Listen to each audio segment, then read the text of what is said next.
Ambush Frog, I choose you! Board Game Geeks, hello.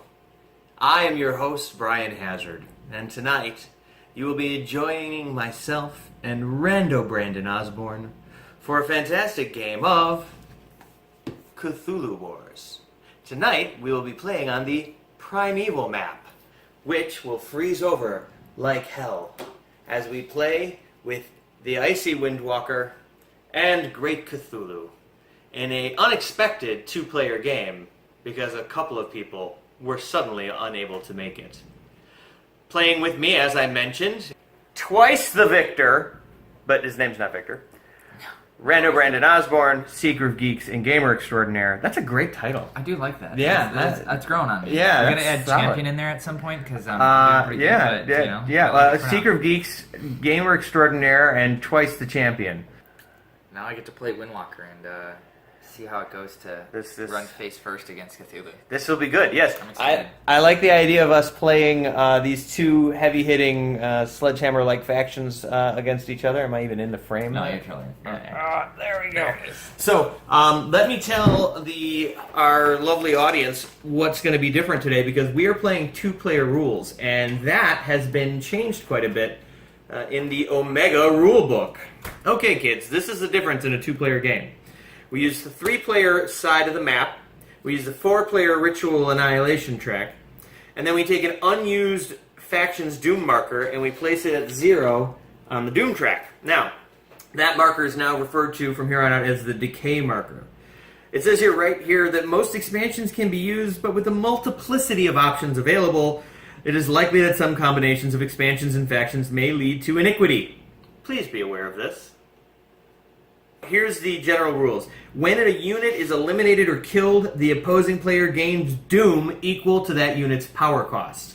If it is a character that has a fluctuating power cost, like your Gnofnofs or whatever, then you would just take the average of that, and the average of 4, 3, 2, and 1 is 2.5. Rounded up, that's 3. So I get 3 Doom every time I kill one of the hairy Wookiee sheep herder-looking guys.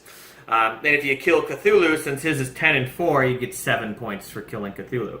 That's important because in a two-player game, gates don't generate Doom during the Doom phase. They do if you do a Ritual of Annihilation, then you get Doom for your gates. But otherwise, gates do not produce Doom in general. The way to get Doom is by punching each other. We did pick the right faction. Mm-hmm. This is gonna work out nice. In addition, before taking your turn, you have to pay power equal to the position of the decay marker on the Doom track. That marker starts at 0 and starts to increase when the other player runs out of power, so it effectively penalizes you for taking multiple actions in a row. You can't pass. You cannot voluntarily drop to 0 power. If you have more than 1 power, you must perform an action on your turn. If you run out of power, then when it would be your turn, you move the decay marker up by 1. Then the other player takes their turn. If Brandon has 8 power and I have 0, on my turn, as a player with 0 points, I would move the decay marker up 1. Then Brandon would take his next turn, but to start that turn, he would have to pay 1 power, then take his turn. Maybe he builds a gate and he goes down to 5. Then it comes back to my turn. I move the decay marker up again because I'm out of power. And when he takes his next turn, he has to start that turn by spending 2 power to pay for where the decay marker is. At the end of every round, the decay marker drops back down to 0, and apparently balances it out for the two-player game.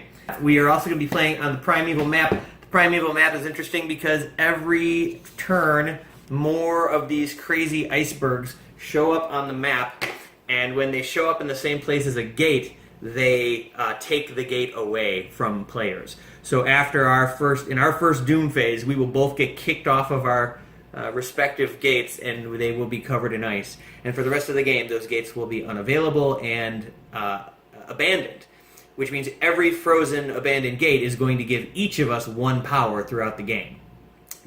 Every turn, whoever's the first player will put 2 more ice markers on locations that have ice markers on them.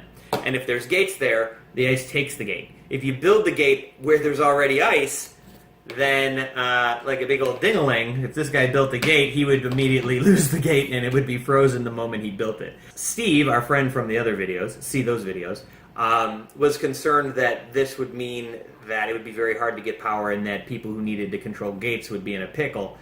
However, what I'm expecting is that we're both going to end up getting a ton of power every turn for free because we have all these abandoned gates giving us some juice.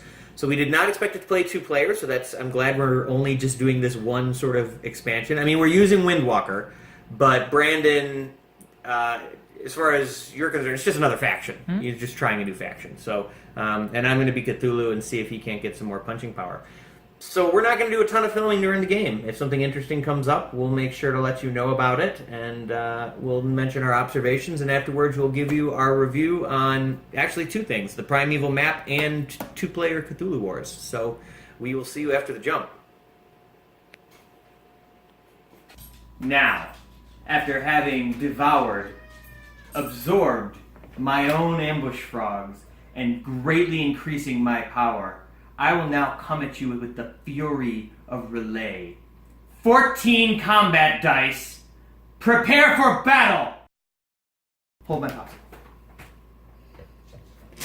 So considering that my full session review of Open of Their Way, the one that we made, was like 2 hours long, this is like the shortest review video of all of the Cthulhu Wars videos that I'm doing. I don't know if that's at all at the fault of the game or just the way that we ended up playing it. So we played a 2-player game on the Primeval map with Cthulhu versus Athakwa. We finished the game in 45 minutes?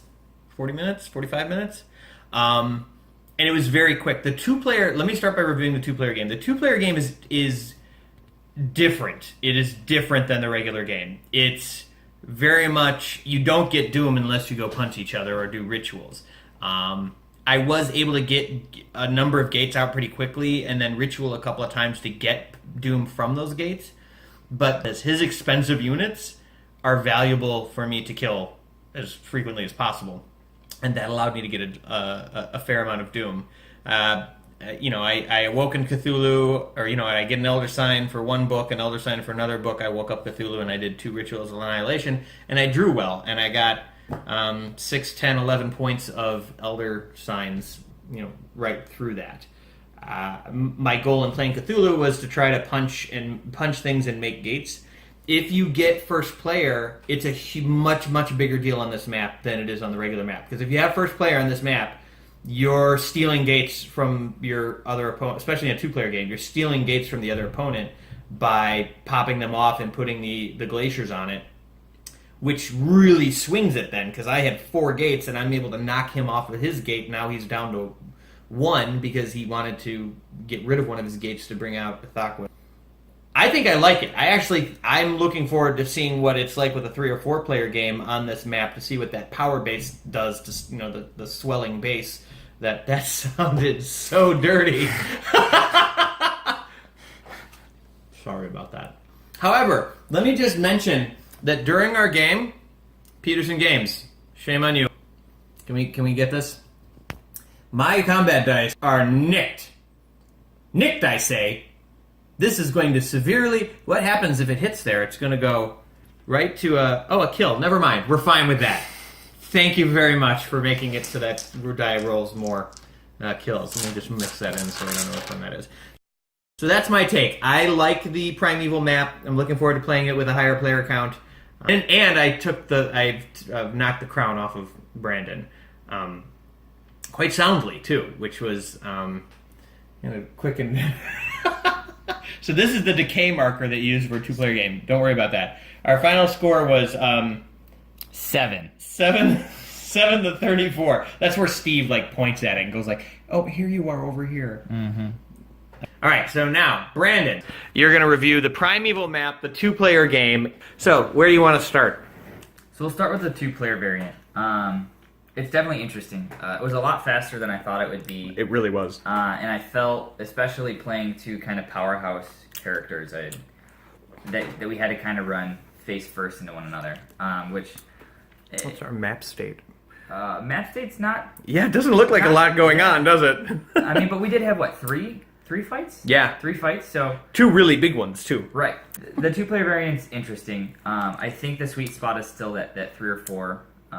range. When you say, because I feel like when you say interesting, that's your nice way of saying not my preference. Well, I think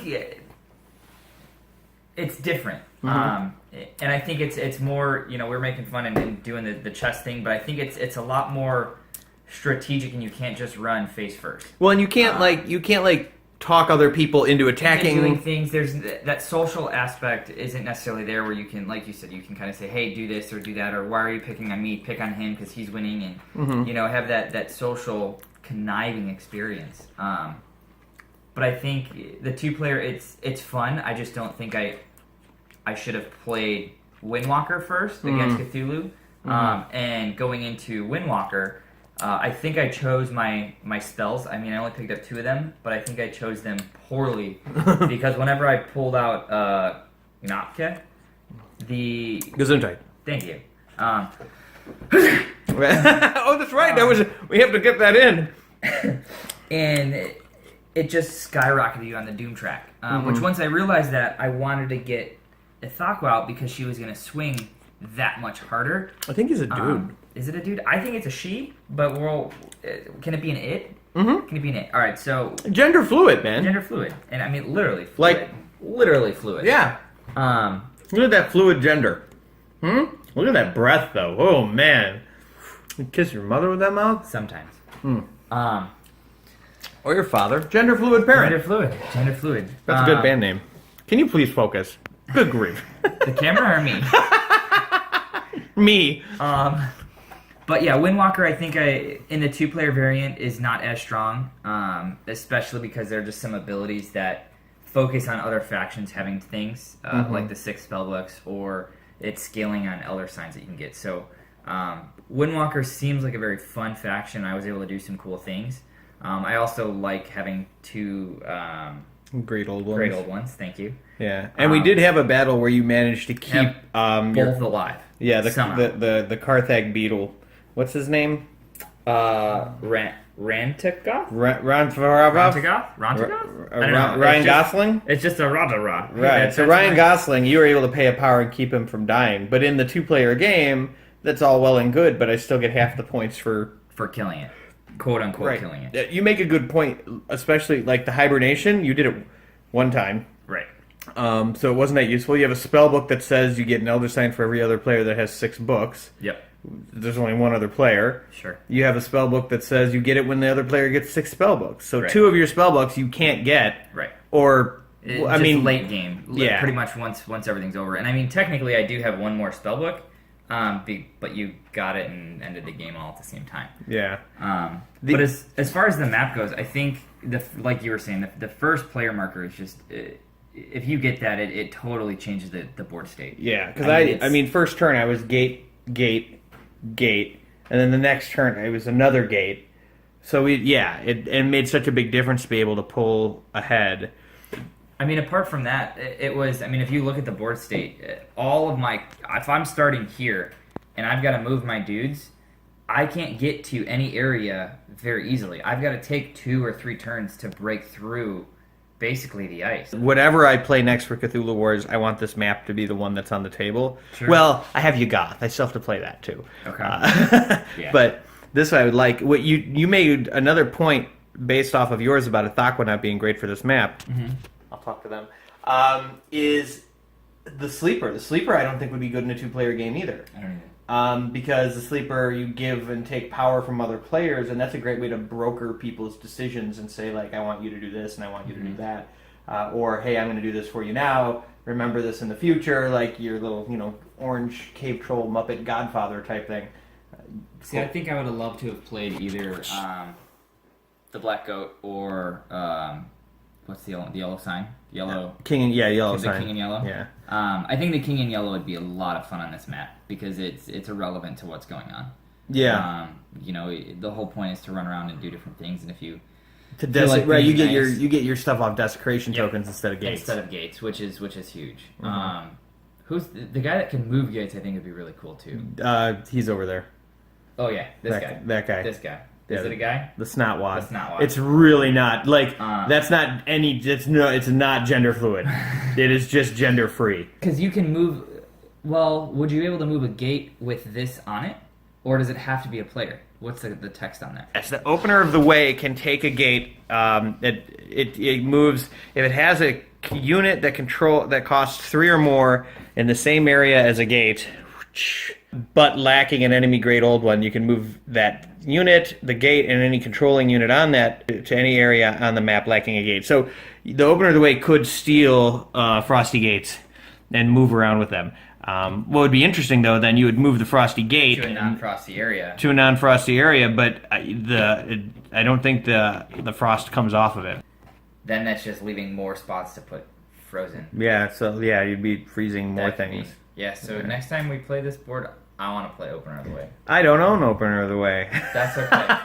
Yeah, get Steve over here. Well, so your take on the Primeval map is thumbs up, thumbs down, favorable. I'd play it again. Okay. I'd play it again. And Windwalker?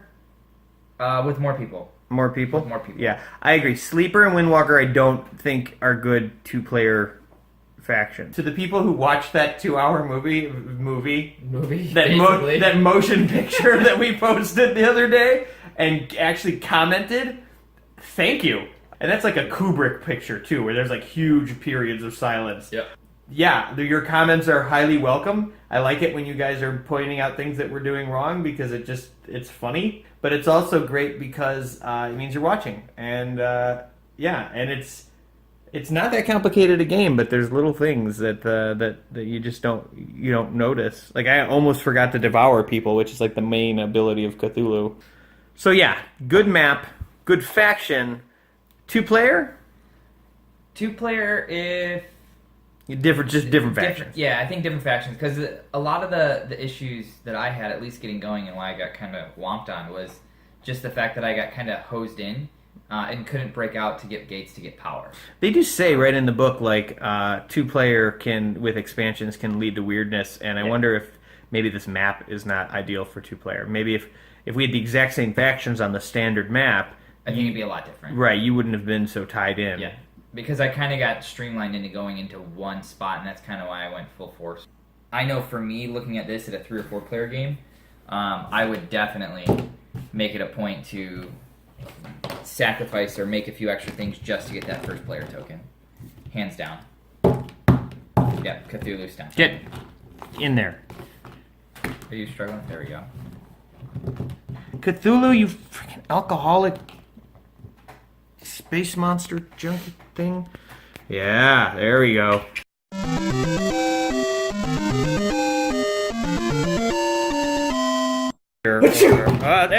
Thank you for watching. Get ready for the Onslaught. Onslaught 3. It's not a secret anymore. The word is out. There's going to be another Onslaught. It's going to be coming soon. And all of these amazing toys that we've been playing with are going to be available for you. Rando Brandon doesn't know it yet, but he's all in on Onslaught 3. He thinks he's deciding. He's not. It's over. It's totally over. Him and Steve. Welcome to Game Buyers Anonymous, Rando. So thank you very much. Feel free to leave your comments. Tell us what we did wrong. Appreciate it. Thanks you again to Brandon for joining me for this festivities, and we will see you guys on The Geek. Take care.